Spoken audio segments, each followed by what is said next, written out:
শুভ নববর্ষ শুভেচ্ছা জানিয়ে আজকের ব্লগ ভিডিওটা শুরু করছি। আমার ভিডিওর পাশে থেকে ভিডিও শুরু থেকে শেষ অবধি দেখার অনুরোধ আমার আপনাদের কাছে রইল। আজ হলো 1 জানুয়ারি। Good morning. সাউথ আন্ডামান ব্লগে সবাইদের ওয়েলকাম জানাচ্ছি। আজ 1 জানুয়ারি 2026। আপনারা দেখবেন আমার ভিডিওটা 2 জানুয়ারি 2026-এ, দিন বৃহস্পতিবার। তো আজকে অনেকটা কাজ ছিল, তো কাজগুলি সেরে নিয়েছি আর ভিডিওতে দেখালাম না।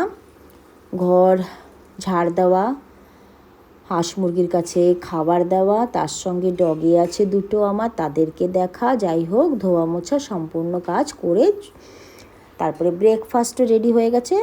আর পুজো আছে বৃহস্পতিবার, পুজো দেওয়া হয়ে গেছে।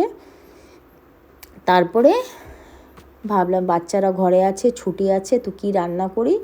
তো ফ্রিজ থেকে মাংস বের করলাম। এই যে মাংসটা মশলা ভালো করে ভেজে তারপরে মাংসটা এই যে দিয়ে দিলাম, এখন ঢেকে রাখবো। এই পাশে দেখুন হাঁড়িতে জল ফুটে গেছে, এখন কিছু গোটা মশলা দিয়ে দিচ্ছি।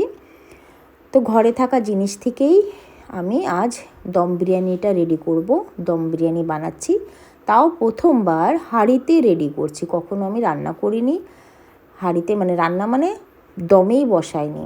তো আজকে চালটাও ঠিক হাঁড়িতেই করছি। এমনি নর্মাল ডেলি যে ভাতটা ওটা তো হাঁড়িতে করি, তো আজকে দেখলাম চাল অল্প আছে তো হাঁড়িতেই বসিয়ে দিই।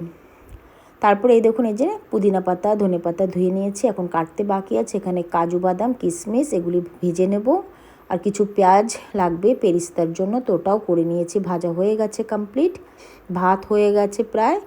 তো চেক করেছিলাম, তো আমার 80% ফুটলেই হবে, তো আমি নামিয়ে নিয়েছি 80%-এ। তারপরে এই যে চিকেনটাও কমপ্লিট হয়ে গেছে। এখন হাঁড়িতে ভালো করে ধুয়ে নিয়েছিলাম, ধুয়ে গরম করে তারপরে ঘি একটুখানি দিয়েছি।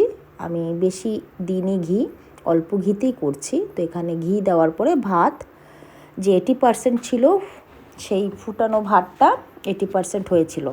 তো সেই ফোটার পরে যাই হোক জলটা পুরোপুরি ঝরিয়ে নিয়েছি। এখন ভাতটা দিচ্ছি, তারপরে ধনেপাতা পুদিনা পাতা, তার সঙ্গে পেরিস্তা কাজু বাদাম যে ভেজে রেখেছিলাম কিশমিশ, তার উপরে এই যে চিকেন দিচ্ছি।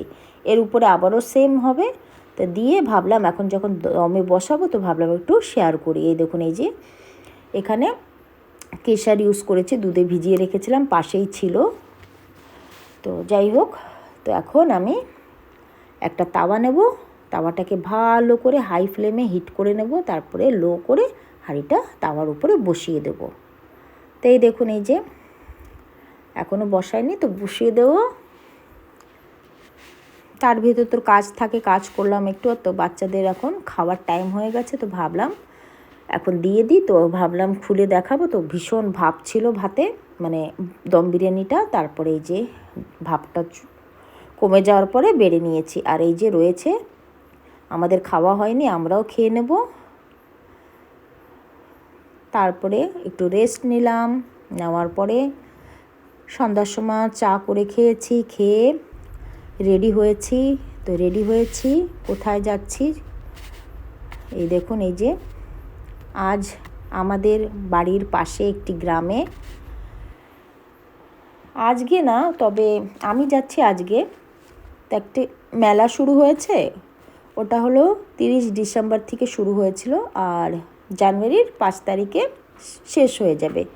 তো বেশ কদিন থাকবে মেলাটা, তো ভাবলাম যাই। তো চলে আসলাম। এই দেখুন এখন গাড়িটা পার্কিং করে নামতে হবে। গাড়িটা পার্কিং করা হয়ে গেলে আমরা নামবো সব। তো ফ্যামিলিতে অনেক আছি, তবে শেয়ার করতে পারছি না, সবার ফেসটা আমি তুলে ধরতে পারছি না, ওরা আসতে চায় না ভিডিওতে, এই কারণেই আমি তাদেরকে নিলাম না। তো এই যে চলে আসছি, এখন নেমে গেছি।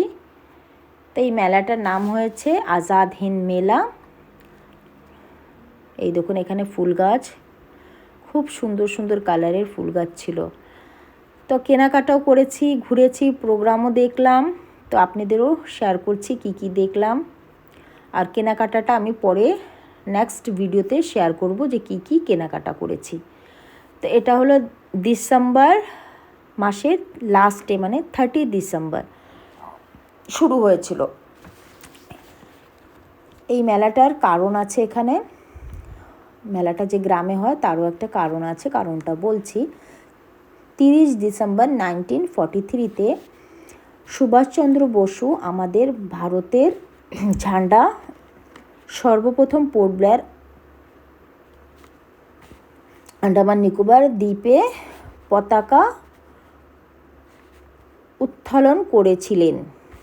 সেটা ছিল জিমখানা গ্রাউন্ড, এখন নেতাজি স্টেডিয়ামের নামে জানে। যখন পতাকা প্রথমে পতাকা উত্তোলন করেছিলেন তখন জিমখানা গ্রাউন্ডের নামেই পরিচিত ছিল, এখন স্টেডিয়াম নেতাজি স্টেডিয়ামের নামে। যাই হোক, এই উপলক্ষে এখানেও মেলা রাখা হয়। তো এই দেখুন, সম্পূর্ণটাই শেয়ার করলাম। কেমন হয়েছে আজকের ভিডিওটা, আর কেনাকাটা যাও করেছি, নেক্সট ব্লগ ভিডিওতে আমি শেয়ার করছি কি কি গাছপালা কিনেছি। এখানে বেশ ফ্যামিলি নিয়ে আসা হয়েছিল। যাই হোক, এনজয় করলাম, আপনাদেরও দেখালাম, আপনারাও দেখুন কেমন হয়েছে। তা আশা করি ভিডিওটা ভালো হয়েছে। ভালো হলে লাইক করবেন, চ্যানেলটাকে সাবস্ক্রাইব করে দেবেন।